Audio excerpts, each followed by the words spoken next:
This program is sponsored by Auckland City Council. 9,461.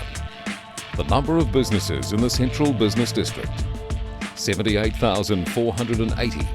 The number of people who work in those businesses. Minister, your thoughts on Action Asia Business Summit? Well, I think it appears to have been a very successful summit, an excellent lineup of speakers, a very good attendance, and some very good debate and discussion. Clearly, Action Asia highlights the importance of Asia for New Zealand as a trading partner. Now 40% of our trade, 12 of the 20 top trading partners for New Zealand are within Asia, and Asia to us is clearly the most economically dynamic region in the world. We have challenges ahead of us. We need to develop the potential of concepts such as the closer economic partnership for East Asia, the free trade area for Asia Pacific. We need to work within forums such as ASEAN Regional Forum and APEC. We need to work multilaterally to get the changes under the Doha round that would benefit trade between New Zealand and our Asian partners. New Zealand already has a FTA agreement with Singapore, Thailand, and now we are about to have one with China. What sort of time frame you're looking at, Minister, for that? Well, the agreement with Singapore and Brunei is part of a wider P4 arrangement that also encompasses Chile. It straddles Asia, Oceania and Latin America. With Thailand, the agreement reached just over 2 years ago, very successful in increasing trade in a lot of traditional and non-traditional areas. For China, that's the biggest trade negotiation that we've entered into to date.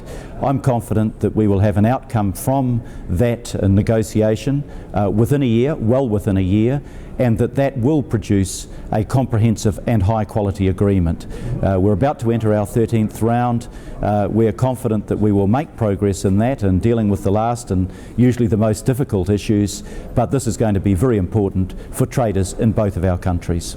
Yes, there's a talk that New Zealand has been slow to understand the emergence of the power of Asia on the business scene. I mean, how do you see it? I don't think New Zealand has been slow to appreciate that. What has happened is that New Zealand, being a very efficient agricultural exporting country, we have found that in some of our major trading partners that agricultural protectionism has been a barrier to entering into an economic partnership arrangement. I'm thinking of countries such as Japan, our third biggest trading partner, and Korea, our sixth biggest trading partner. We're now working with those countries to explore ways in which we can deepen the economic relationship with the hope that that will lead to an economic partnership agreement and the removal of trade barriers between our countries.